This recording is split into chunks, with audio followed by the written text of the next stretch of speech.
Hello guys, welcome back to my channel. I'm Cheddar and today we are creating a dingo habitat. Now if you're interested in viewing prior episodes of my EcoLife zoo, be sure to click the card above. Now with that being said, let's get right into our 10th episode of EcoLife Zoo. Now before we get started, I'd like to introduce you to two new members of our zoo. First up is a baby croc named Citrus.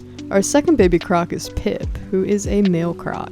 Now these guys take quite a while to age up, so they'll be in our zoo for quite a while. Now before I talk about the build, I just want to say thank you so much for 50 subs. I'm glad so many people have chosen to join this community and my journey on YouTube. Now before I start on a long spiel about how appreciative I am, I'm just going to start talking about the build. Now this will be a relatively large space with an indoor viewing area as well as a small viewing area outdoors. Now this was a rough idea of how this habitat would be laid out, hopefully to aid in any confusion. If you are not new here, then you know I'm quite a chaotic builder, so it sometimes is difficult to understand what I'm doing, but of course I'm going to try to guide y'all through my chaotic thought process. Now, I started off with the indoor viewing area for this habitat. The guests will be able to come in here and just sit and view the dingoes. I wanted this space to match other parts of our zoo, so I used the same materials that we've been, for lack of better words, using in the other habitats, just so everything has the same vibe. I also made sure all the roofs match the other buildings we have in this area. I feel like a building can look strange if it doesn't match the builds around it. For example, if you're driving through a neighborhood filled with Victorian houses, then you see a super modern one, it would look really strange. So I really want each build to match so that this doesn't occur. Now, of course, the other sections in our zoo will definitely be a different theme, so those buildings will look quite a bit different from what we have now. What is important is making sure that each section of our zoo all looks cohesive so that whenever a guest is going from one section to another, they will actually realize that. I would definitely say the most challenging part of this area was just deciding on how I wanted the roof to look, but overall I'm quite pleased with how it turned out. I would much rather have issues with a roof than terraforming any day, I promise you that. Now my main tip for y'all is to lay out a plan for yourself, whether that's just creating a quick sketch on paper or using different terrain tools in the game to map out your idea. This gives you a clear vision of what you're planning to do rather than going in and feeling overwhelmed by the blank canvas you have. I personally have issues with getting overwhelmed whenever I start building because I just see a blank space. So just creating a general plan makes it so much easier for me to start.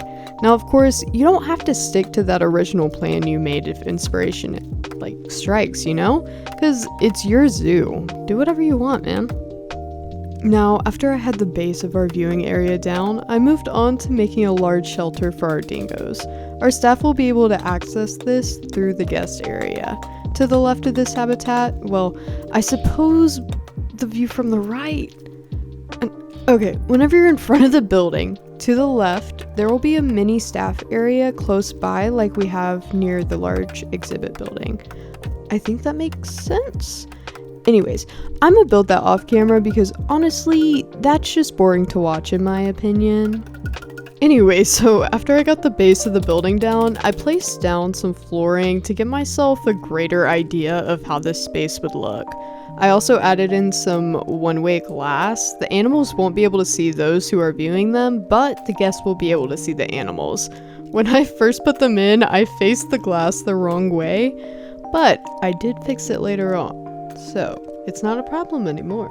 Now, by this point, we just have a bunch of plain boxes and they need some detail. To do this, I used our tried and true wall trim. Now, y'all know the drill. I placed the trim in all the corners of the buildings and anywhere that I felt it would just simply look right.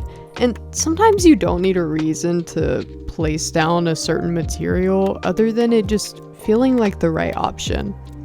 Now, after I placed down some trim, it was time to decorate these plain walls. Now, to do this, I used our handy dandy workshop and found these amazing murals by Irish X Lily. If you watched my last video, then you know we used the crocodile murals they made in our last exhibit/habitat build. Now, these are just such a nice touch to our zoo and just bring in so much character.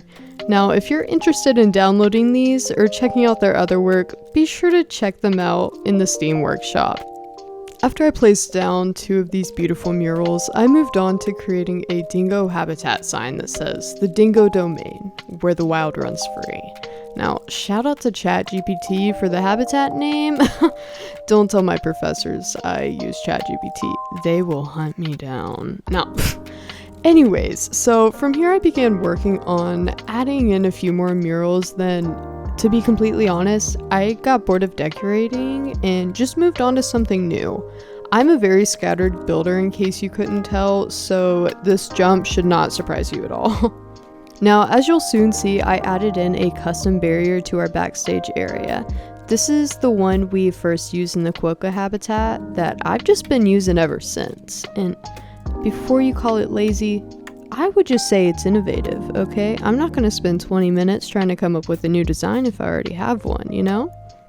Now, speaking of being innovative, I also used the same custom barrier we used in the koala/red kangaroo habitat and just changed the color to match the vibe of this habitat. Now, while I was building the outside barrier, I got distracted by the bare space to the left of our indoor viewing area. I suppose you could consider it the right side. Who knows anymore. So I just started working on this. In this space, I created a tiny shelter for our dingoes to just make the area feel more flush. I also added in a solar panel because we did not have any power in this area. The nice thing about the solar panels is that they don't have a negative effect on guests, so you can really place them anywhere you wish. The only negative part about them is that they do have a very limited range. I feel like they're definitely worth it though, especially if you're working to have a eco-friendly zoo. Now, after I got the base of this mini shelter down, I worked to get this glass barrier lined up properly. I added in these 2 sidewalls because the barrier just refused to stretch out from both walls and line up perfectly. I don't know why. I guess it just has to do with the game mechanics. I definitely could have used construction glass instead, so I would definitely recommend using that instead of doing whatever I did here. Once the space was finally complete, I moved on to adding in the rest of our barriers for this habitat. Now, these guys need quite a lot of space, and they can actually have up to 12 members in their pack. Now, later on, we may expand this barrier so that they just have more room to explore and so that they actually have enough space to be satisfied in this habitat. Now, if you've made it this far, be sure to hit the like button. It helps me reach others who would enjoy my content just as much as you do. And while you're down there, be sure to subscribe if you haven't already so you're able to keep up with EcoLife Zoo and all the zoos we're going to have in the future. I would absolutely love for you to join this community that we are growing here. Now, after the fencing was complete, the only thing left to do before bringing in our dingoes was to fill in the roof of our large shelter and add in some education boards. As you can see, I began by filling in all the holes I left during my chaotic building fiasco, and moved on to adding education boards to the main section of our indoor viewing area. For this viewing area, I just wanted it to feel cozy to our guests. I started out by building up this area for the education boards to go on. Not exactly sure what you would call this, but in my opinion it turned out really nice. To keep people from clipping into the walls, I simply just added in some guest barriers. Using these allows you to place down pathing in a particular area without the guests actually being able to walk past a certain point on said path. I really hope that makes sense. So after I placed down some very basic decor, I added in some donation bins so we could make some extra money. When playing, never forget your donation bins. They are your main source of income, especially when you first start a zoo. Now, after I added in some seating, it was time to work on the outdoor viewing area. I started out by adding in some wall trim to the border, then adding in these simple education boards that were made by Sherlockian Gamer. The Steam Workshop has a plethora of great blueprints just like this one, so I would definitely check it out. To finish the space, I added in some buffalo grass and, you guessed it, wall trim to clean the area up. Now that this building for the most part was complete, it was time to bring in some dingoes. I started out by grabbing 4 from the animal market. With that being said, let's go meet our new animals. Now, our first dingo is Max. He is a male with yellow-orange sandy fur. Our second dingo is Layla. She has yellow-orange sandy fur, just like Max. Our third dingo is Levi. He has white-orange sandy fur, and I definitely think this is my favorite coat color for these animals. Last but not least is Ruby, who is a female with red-orange sandy fur. Even though we now have our dingoes in, there's still more to do. Mainly, we need to decorate their enclosure to ensure that their needs are met. Now, the size of this exhibit is about 2,700 square meters. We can have up to 12 adult dingoes in this enclosure.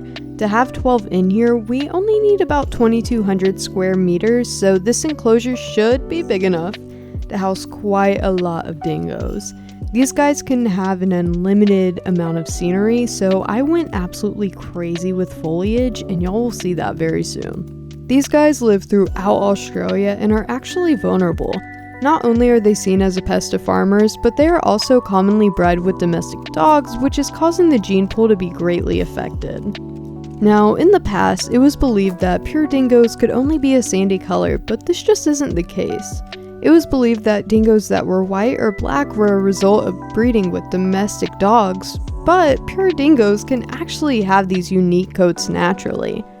Now, these unique variations are not in the game, but there are mods you can download to get these variations. I personally will not be using these mods, but if you want to use them, they are available online. Now, if y'all are interested in learning more about dingoes and other animals from Planet Zoo, be sure to check out the Zoopedia that's in the game. There are a plethora of educational sites online that can help aid in learning more about the animals we share our planet with. Now, at this point in the build, I finally realized that the one-way glass was actually backwards and went ahead and fixed it. While I was doing this, I also added in some seating as well as some vending machines to the smaller indoor viewing area that is connected to the main one. Now, after this was complete, I went right back into filling this habitat with foliage.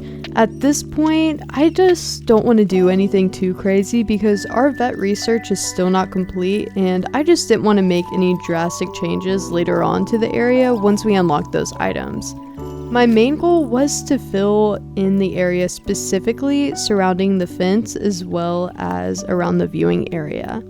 I also used soil to mimic areas that I believe the dingoes would commonly walk through in the habitat to make it seem a bit more realistic. While I was filling in this scenery, I left the game on pause so we could get some of the research complete. But while my game was on pause, we were met with quite an unexpected surprise. We suddenly went from 4 dingoes to 6. Levi and Ruby had 2 pups. The first is Hannah, a female with white-orange sandy fur. And the second pup is Connor, a male with yellow-orange sandy fur. If you're interested in naming any of our future dingoes or maybe another animal, let me know down in the comments and we can definitely make it happen. Now, after this nice little surprise, I moved on to finishing up the scenery around the viewing area. Now, I know this habitat looks quite bare right now, but it's just because we don't have all of our research unlocked. The research for these guys takes quite a long time, so the area will be filled in more once it's complete. When working on a habitat, remember that if you feel like it's not quite finished, you can always go back to it later. It doesn't have to be done immediately. Now, after the scenery was finished, I went right on back to working on our smaller viewing area and recreated the education board area that I made in the main room. After this was completed, we were good to go. Sadly, I had so much footage that my storage filled up, so my PC quit recording at this point, but I promise you didn't miss much. Now, with that being said, thank you guys so much for watching. If you've made it this far, be sure to hit the like button, and if you'd like to keep up with EcoLife Zoo, subscribe so you don't miss it. In our next episode, we'll be creating a southern cassowary habitat to complete our Australian section of the zoo. Remember, if you guys have any name suggestions for any animals we currently have, or maybe our future animals, be sure to leave them in the comments. Alright, I will see y'all next Friday. Bye guys.